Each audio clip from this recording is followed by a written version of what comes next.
Welcome to Bali. Please. Good evening, everyone. Let me start with a few words about the recent elections held in the United States. What we saw was the strength and resilience of the American democracy, and we saw it in action. And the American people proved once again that democracy is who we are. And there was a strong rejection of election deniers at every level, from those seeking to lead our states and those seeking to serve in Congress, and also those seeking to oversee the elections. And there was a strong rejection of political violence and voter intimidation. There was an emphatic statement that in America, the will of the people prevails. I've traveled this week, and it's been clear just how closely the world and our allies and our competitors as well have been following our elections at home. Excuse me, I have a little cold. And what these elections showed is that there's a deep and unwavering commitment in America to preserving and protecting and defending democracy. Now, let me speak briefly about our agenda over the past few days in Egypt and in Cambodia and here in Indonesia. In this moment of great global challenges, from global inflation to the climate crisis to Russia's brutal war against Ukraine, we're bringing together the broadest possible coalition of partners to deliver results. At COP27 in Egypt, I made it clear that thanks to the bold agenda of our administration, we pursue from day one to tackle the climate crisis and advance energy and security at home and around the world. The United States will meet our emissions targets under the Paris Agreement. And we're going to keep working with our partners to support the most vulnerable countries in building resilience to climate impacts and to align global ambition with the 1.5 degrees Celsius goal while supercharging our clean energy transition. At the U.S.-ASEAN Summit and East Asia Summit, I laid out a commitment to working with our partners in the Indo-Pacific to ensure a future that's vital to this region, that's free and open and prosperous as well as secure. And I met with our allies from Australia, Japan, and the Republic of Korea, underscoring our commitment and deepening our engagement with our closest partners and strengthening cooperation among our allies to meet shared threats to our own security and to their security, including the DPRK. And let me meet, I just met in person with Xi Jinping of the People's Republic of China. We had, we had an open and candid conversation about our intentions and our priorities. It was clear, he was clear and I was clear, that we'll defend American interests and values, promote universal human rights, and stand up for the international order and work in lockstep with our allies and partners. We're going to compete vigorously, but I'm not looking for conflict. I'm looking to manage this competition responsibly. And I want to make sure that every country abides by the international rules of the road. And we discussed that. The One China policy, our One China policy has not changed, We oppose unilateral change in the status quo by either side, and we're committed to maintaining the peace and stability in the Taiwan Straits. It was also clear that China and the United States should be able to work together where we can to solve global challenges that require every nation to do its part. We discussed Russia's aggression against Ukraine, reaffirmed our shared belief in the threat or the use of nuclear weapons is totally unacceptable, and I asked that Secretary Blinken travel to China to follow up on our discussions and continue keeping the lines of communication open between our two countries. Looking ahead at the G20 meetings tomorrow, we're going to be taking on the very issues that matter to the people's lives, not only here, but also our allies and our partners. That means tackling the suffering that Russian aggression has unleashed, not just in Ukraine people, but the people around the world, particularly food insecurity, and strengthening the fundamentals of our global economy for everyone. Support for debt relief, reforms for multilateral development banks, investments to bolster global health security, and to make sure the world is better prepared for the next pandemic. The G20 has been an important forum for the world's largest economies to work together for the good of people everywhere, and I'm looking forward to our meetings tomorrow. Now let me close with this. On my first trip overseas last year, I said that America was back at home, back at the table, and back to leading the world. In the year and a half that's followed, we've shown exactly what that means. America is keeping its commitments. America is investing in our strength at home. America is working alongside our allies and partners to deliver real, meaningful progress around the world. And at this critical moment, no nation is better positioned to help build the future we want than the United States of America. Now, I'm happy to take questions, and I'm told there are going to be 4 questioners, but I'm not going to do 10 questions from each questioner. All right? Let's just make that clear at the outset here. And Ken Thomas, Wall Street Journal. You said at the outset of this meeting that you did not want competition to turn into conflict. Based on this meeting today, do you believe a new Cold War with China can be avoided? And specifically on the issue of Taiwan, you spoke about intentions. Do you believe China is intending to invade Taiwan at some point?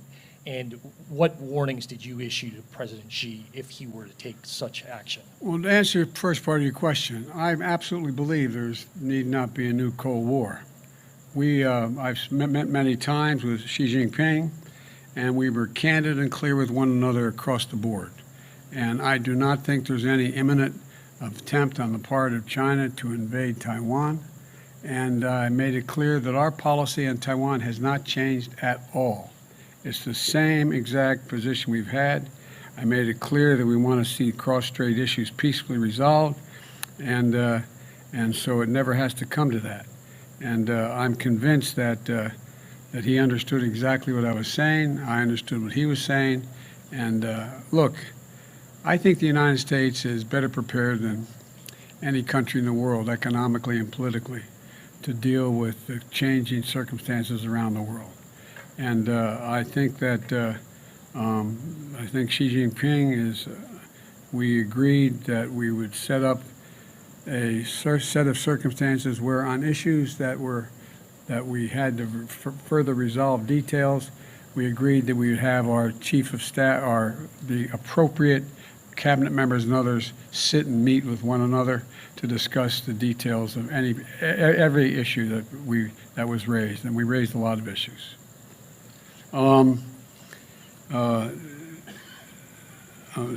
Sung Kim, Associated Press. Mr. President, you met with President Xi, and you met with him face-to-face after he had unquestionably consolidated his power at home. So now that you've met with him face-to-face, how do you assess his sort of posture towards the United States now? And did you find him personally to be more confrontational or more conciliatory and willing to compromise? Neither and yes. Yes, I didn't find him more confrontational or more conciliatory. I found him the way he's always been, direct and straightforward. And do I think he's willing to compromise on various issues? Yes. I think he understands that, look, I think, how can I say this tactfully? I think the election held in the United States, which still leaves a little bit uncertain, has sent a very strong message around the world that the United States is ready to play. The United States is, the Republicans who survived, along with the Democrats, are of the view that we're going to stay fully engaged in the world and that we, in fact, know what we're about. And so I don't get any sense that there's more or less confrontation. We were very blunt with one another about places where we disagreed or where we were uncertain of each other's position, and we agreed we'd set up, and we did, mechanisms whereby we would meet in detail with the key people in each of our administrations to discuss how we could resolve them, or how, if they weren't resolved, on what basis were they not resolved. Sebastian Smith, the AFP. Thank you very much, Mr. President. It's extremely close. Excuse me, I don't usually talk that loudly. Does the retaking of Kherson in Ukraine signal a turning point in the war, in your opinion? that where the Ukrainians could realistically pursue their ultimate goal of expelling the Russians completely, including retaking Crimea? If so, does the US intend to support and facilitate that goal, as you've been doing so far with their other goals? Or would you perhaps see Kherson as a different kind of inflection point, basically a good time to start negotiating now that they've got some more strength than they had a few weeks ago? First of all, it was a significant victory for Ukraine. Significant victory. And I can do nothing but applaud the courage, determination, and capacity of the Ukrainian people and the Ukrainian military. I mean, they have really been amazing. And I think it's hard to tell at this point exactly what it means in terms of, but I've been very clear that we're going to continue to provide the capability for the Ukrainian people to defend themselves, and we are not going to engage in any negotiation. There's nothing about Ukraine without Ukraine. It's a decision Ukraine has to make. I think you're going to see things slow down a bit because of the winter months and the inability to move as easily around the country. But I think it remains to be seen exactly what the outcome will be, except that I'm confident that Russia will not occupy or defend Ukraine as they intended from the beginning. I have trouble reading this. Reuters, Natanja Bose. President, quick question on North Korea, which appears poised to conduct a new nuclear test. I'm wondering if you can talk about your specific discussions with President Xi on that. To what extent do you think China has the ability to talk North Korea out of conducting such tests? And what are the repercussions for U.S.-Chinese relations if a test goes forward? Well, first of all, it's difficult to say that I am certain that China can control North Korea, number one. Number two, I made it clear to President Xi Jinping that I thought they had an obligation to attempt to make it clear to North Korea that they should not engage in long-range nuclear tests. And I made it clear as well that if they did, they, meaning North Korea, that we would have to take certain actions that would be more defensive on our behalf, and it would not be directed against North Korea. It would not be directed against China, but it would be to send a clear message to North Korea. We are going to defend our allies as well as American soil and American capacity. And so, but I do not think that it's difficult to determine whether or not China has the capacity. I'm confident China is not looking for North Korea to engage in further escalatory means, because I made it clear, and I made it clear from the very beginning and last year as well, that we will do what it needs to defend our capacity, to defend ourselves and our allies, South Korea as well as Japan, and that we'd be more up in the face of China, but it wouldn't be because of China. It'd be because of what was going on in North Korea. So, again, on a number of these issues, we have put together teams where our National Security Advisor, Secretary of Defense, and others are going to be engaging with their counterparts in China to see, and we're not going to be able to work everything out. I'm not suggesting this is kumbaya, everybody is going to go away with everything in agreement. But I do not believe there's a need for concern of as one of you raised the legitimate question, a new Cold War. And I think that, I'll conclude by saying it this way.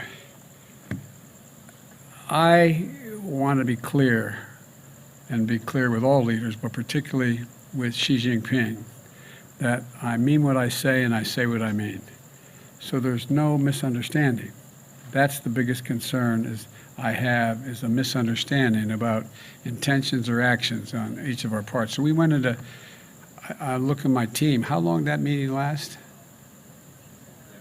3.5 hours. So we covered an awful lot of territory.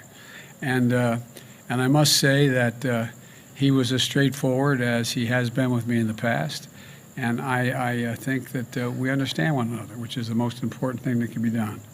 I guess all of you are going swimming from here. It's not far, but Mr. President, what should Americans expect from Congress as it relates to abortion rights after the midterms? I don't think they can expect much of anything other than we're going to maintain our positions. I'm not going to get into more questions. I shouldn't even answer your question. No, I don't think that. I don't think there's enough votes to codify unless something happens unusual in the House. I think we're going to get very close in the House, but I think it's going to be very close, but I don't think we're going to make it. All right, thank you, everybody. Thank you. That